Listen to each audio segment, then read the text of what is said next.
Man City consecutively 6টা match হারছে, and honestly speaking I don't think Pep is used to that as well, which is why the scratches and everything. ঠিক না? Bayern fans রা বলবে যে it was a red card, মানে it was a yellow card which turned into a red card, ঠিক না? আর যদি বলি যে PSG fans রা বলবে যে that is not exactly a yellow card. লিভারপুলের এখন পর্যন্ত চেলসি, আর্সেনাল, অ্যাস্টন ভিলা ছাড়া আসলে ওইরকম কোনো টাফ অপোনেন্ট পড়ে নেই, but then again it's the English Premier League. Hello everyone, welcoming you all once again in Slide Tackle এবং আমি তৌসিফ রয়েছি যথারীতি আপনাদের সাথে UCL এর ফার্স্ট যে নাইটটা গেল, what an amazing it was.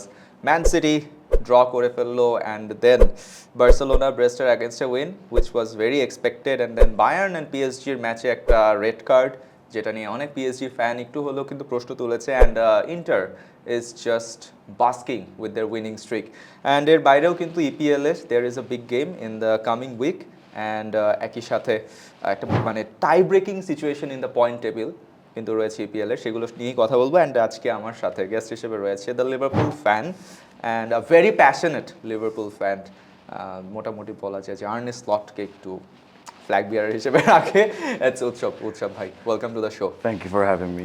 Yup, so যেটা বলছিলাম ফার্স্টে যদি আমরা চ্যাম্পিয়ন্স লিগে আসি, ম্যান সিটি 3-0 এগিয়ে গেল, অ্যান্ড দেন সেখান থেকে ফেইনুর্ড 3-3-তে ম্যাচটাকে ড্র করলো।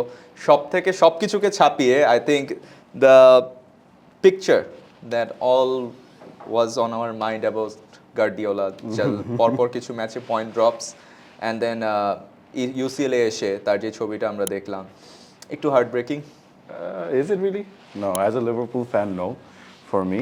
But I think তাদের এখন যেটা হচ্ছে যে এই আনস্টেবিলিটি যেটা আছে তাদের টিমের মধ্যে, they still have a very good মানে roster of players. It's just not clicking right now, and that is something যেটা আমরা আসলে দেখে অভ্যস্ত না যে ম্যান সিটি consecutively 6টা ম্যাচ হারছে, and honestly speaking I don't think Pep is used to that as well, which is why the scratches and everything, ঠিক না? Highly unexpected. Feyenoord is a great team. Not saying that because আমি আর্নে স্লটের fan. Overall গতকালকের ম্যাচটা আমি of course জেগে থেকে দেখতে পারিনি, বাট হাইলাইটসে যেটা দেখলাম যে হ্যাভিং লস্ট একটা 3-0 lead, Feyenoord played really well, but overall Man City টিমের আসলে যে ডাইনামিকটা you don't see that much anymore, and এটা আমরা আসলে গত কটা 6টা ম্যাচ আই থিঙ্ক অর 5টা ম্যাচ যেটা ওরা কনজিকিউটিভলি ম্যাচে আমরা হচ্ছে স্পেশালি আর্সেনালের এগেইনস্টে রদ্রি ইনজুর্ড হয়ে যাওয়ার পর থেকেই ম্যানচেস্টার সিটির কিন্তু বলা যায় যে একটা tension on the dugout যে ব্যাপারটা আসে, সেটা নিয়ে বিষয়টা চলে আসতেছিল, অ্যান্ড ওই স্ট্রিং অফ পার্লসের মতো যদি একটা কথা বলি, that was missing. But is Guardiola under pressure? ও কিন্তু হচ্ছে 1 year কন্ট্রাক্ট এক্সটেন্ড করলো with Manchester City, and then he is dropping points. So what you thinking, কি হতে পারে? See, মানে I have massive respect for Guardiola, for the kind of manager that he is. He's definitely ওর যে সিচুয়েশনে আছে এখন ওইটা ওর জীবনও ভালো লাগার কথা না, which is why we're seeing the images that we're seeing. But I strongly still believe that they will be able to bounce back. এটা ম্যান সিটি, এটা Guardiola team. He knows how to turn it around. He knows how to get that team, the amount of players that he has, the talent that he has, he knows how to turn it around. I don't think it would be fair Guardiolaর দিক থেকে, মানে আমরা যদি assume করা শুরু করি যে that's it, City হয়তো বা is losing it right now, can't be that. Phases থাকে, প্যাচেস থাকে অনেক সময়। রড্রির মতো একটা প্লেয়ার আসলে কিন্তু অনেক অনেক ক্রুশাল সিটির জন্য, দ্যাট ইজ দ্য মানে ড্রাইভিং ফোর্স ওদের জেতার। So I think they will bounce back, কারণ এখনও আমি even as a Liverpool fan এই লিগে এখন as much as the chatter is যে লিভারপুল জিতে যাবে, there is always that doubt that City will creep in slowly, and I still strongly believe that City will bounce back. ওকে, যদি আমরা rest of the ম্যাচেসের কথা বলি, Barcelona got an easy win, but টিমের কথা যদি বলি breast, they were also playing very good in the UCL, but Barcelona got their desired win and still they are doing very good. যদিও Celta ভিগোর এগেনস্টে last La Liga ম্যাচটাতে কিছু point drop হয়েছে, but still moving on to the next, Bayern and PSG, that one red card of Ousmane Dembele, how you going to see that? Well, I mean, it was a late challenge. ঠিক আছে, এখন এটা Bayern ফ্যান্সরা বলবে যে it was a red card, মানে it was a yellow card which turned into a red card, ঠিক না?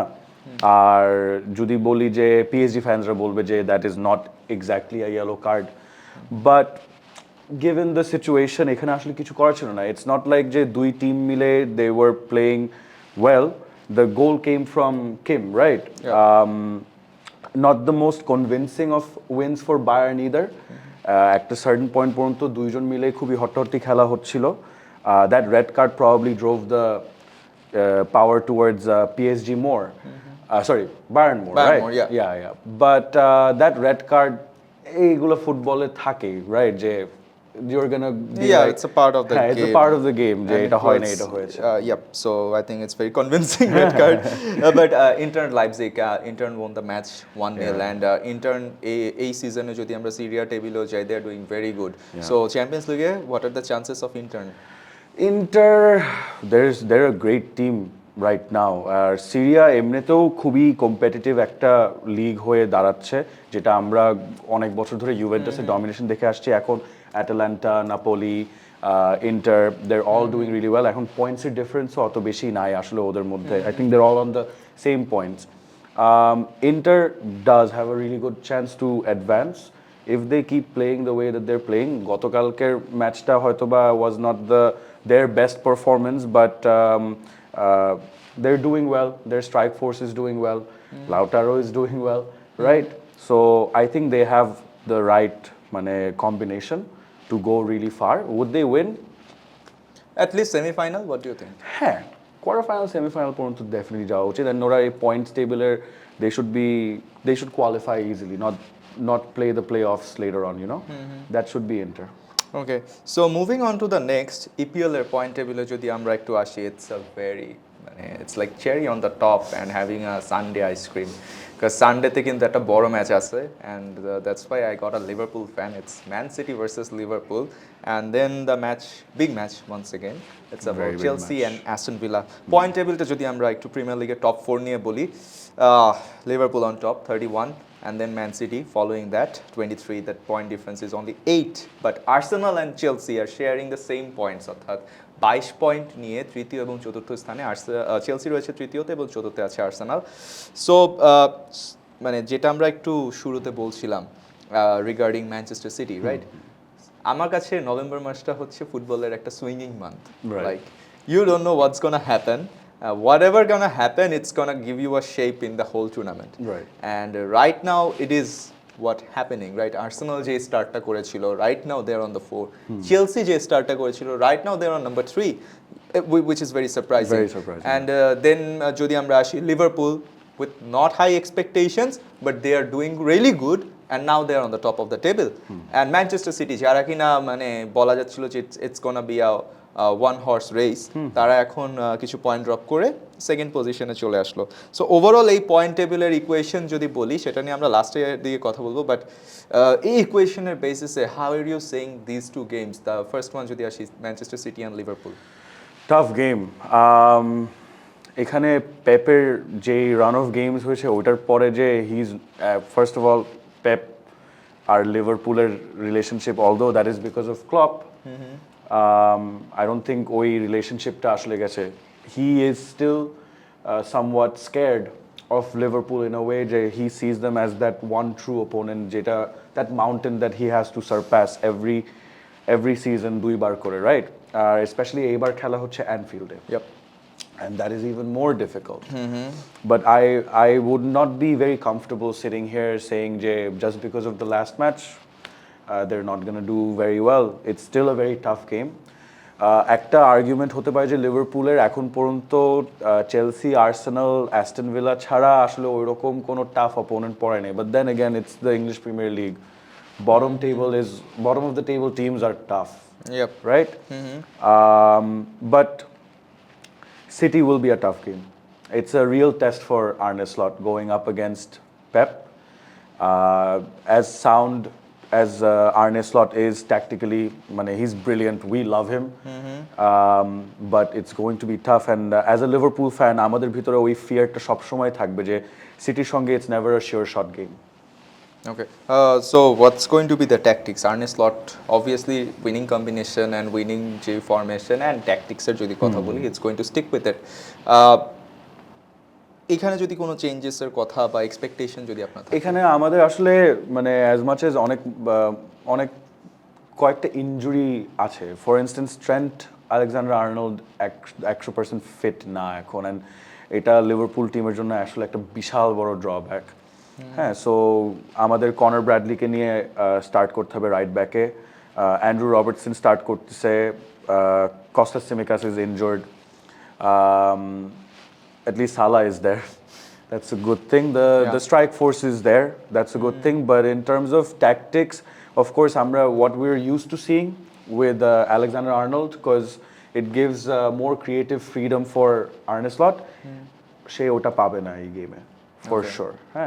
So tactically আসলে কি করবে, it is very very difficult to কারণ এখানে আরেকটা ব্যাপার যেটা হচ্ছে ম্যানচেস্টার সিটি দো একটা ব্যাড প্যাচ যাচ্ছে যেটা আমরা বলছি, বাট স্টিল ম্যানচেস্টার সিটির এই মুহূর্তে যে মিডফিল্ড ডেপথটা আছে বা the way they eventually breaks the midfield or the, আমরা যদি বলি যে একটা প্যারালাল গেম যখন হয়, সেই প্যারালাল গেমটাকে যেভাবে ভেঙে ফেলে, এটা একটু লিভারপুলের জন্য তো হচ্ছে টাফ হয়ে যাচ্ছে। Because since you are saying যে আলেকজান্ডার আর্নল্ড হচ্ছে সেই ফ্রিডমটা পাচ্ছে না, so you have the secondary option to exploit your midfield and using them for the through passes. So এই জায়গাটায় অ্যাকচুয়ালি কিভাবে Liverpool gonna figure it out? এটা আসলে ডিপেন্ড করে এই যে আমাদেরও মিডফিল্ড কম্বিনেশনটা আসলে কি হবে। Without a doubt Ryan Gravenberch is going to start. Dominic Szoboszlai is probably going to start as well. That gives us that edge to break the lines midfield. The third player, 𝐾𝐫𝐲, is it going to be McAllister? Who else could it be? Eta ekhono is not certain, and that would actually decide a lot on how they're going to play. But Arne Slot's je khelar je dhoronta, je that directness to it, right? Directness, finding the gap in the midfield and sending that one pass that could get you that goal. That signature is going to be there. But how they're going to go about it, I as a Liverpool fan, I'm pretty not say confused, but waiting to see what they're going to do. Because Arne Slot'er khela ashole amra dekhi koyta match, just ei jotogula match week holo. And it's not je entirely he's using that one tactic jeta amra hoyto Klopp ke dekhechi je heavy metal football, you put your body in the line and you do it. There is a very intricate way that Arne controls the game, controls the flow of the game. Eta ekhon সিটির মতো challenge আমরা দেখি নাই, because Arsenal R Chelsea বা আর্সেনালের সঙ্গে যে খেলাগুলো ছিল, it was not very different from what they were doing in the other matches. But এই ম্যাচটাতে আসলে বোঝা যাবে আর্নের কি ট্যাকটিক্স ইউজ করে। ওয়েল, জাস্ট ছোট করে যদি একটু ম্যানচেস্টার সিটি নিয়ে কথা বলি, how they are going to counter attack the overall situation? Well, Manchester City has talent at the end of the day, but I'm not sure KDB is not exactly at his best. He's not onto the 100% mark right now. And with these new players coming in, Savinho, তারপরে ওদের যে একাডেমির প্লেয়ারগুলো আসছে, I'm not saying they're not talented, they're very talented players, but key player যেরকম Rodri না থাকার কারণে it's not gelling as much, but they have their secret weapon, Erling Haaland, right? KDB যদি click করতে পারে, KDB and Erling Haaland is one of the best combinations out there right now in football, right? The understanding that the both of them have. I know there is Doku, there is Jack Grealish. Attacking force is still very, very strong. So it's a matter of like how they utilize it, and they will utilize it. But car upper hand আছে ওইটা দেখা যাবে আসলে। Exactly. As well as Chelsea, Aston Villa নিয়ে যদি একটু বলি, the thing is going to be a chance for Chelsea to go ahead. And যেহেতু 22 পয়েন্ট নিয়ে আর্সেনালের সাথে সেম পয়েন্টটা শেয়ার করছে, সো ডেফিনেটলি একটা চান্স কিন্তু চেলসির জন্য থাকছে পয়েন্ট টেবিলে নিজেদের ডিফারেন্সটাকে বাড়িয়ে নেওয়ার। একদম directly at the last part of the show, what's your expectation on the score? যদি ফার্স্ট গেমটা বলি, ম্যান সিটি অ্যান্ড লিভারপুল, কত এক্সপেক্ট করছে? What's gonna be the result? Man City and Liverpool, As a Liverpool fan, যে আর কি ভয় পায়, I would say যে একটা draw, like 1-1 Okay. draw would be it, but I think 2-1 to Liverpool. 2-1 to Liverpool. 2-1 to Okay. Liverpool, And Chelsea and Aston Villa. Chelsea and Aston Villa. I really like Aston Villa, but I also like Cole Palmer a lot. Not that I like Chelsea. I would say Unai Emery has been doing such a good job, and that Aston Villa team is so solid, right? Duran bolo, Ollie Watkins bolo, the midfield is amazing. So I think I'm gonna go for an Aston Villa win. Maybe 2-0. 2-0 for Aston Villa. 2-0 for Aston Villa. Well- It's a very bold prediction, but like, yeah. Well, let's see. According his তার যে prediction সেটা অনুযায়ী যদি আমরা দেখি, Chelsea is going to lose the match and Liverpool is going to win the match, but it will be all proved on the pitch. আপনারাও আপনাদের প্রেডিকশনটা কিন্তু জানিয়ে দিতে পারেন, and let's hoping একটা চমৎকার EPL গেম উইকের জন্য, and definitely আমরা আরও একবার কিন্তু পরবর্তীতে আরেকটা এপিসোড নিয়ে চলে আসবো। Till then সবাইকে ধন্যবাদ।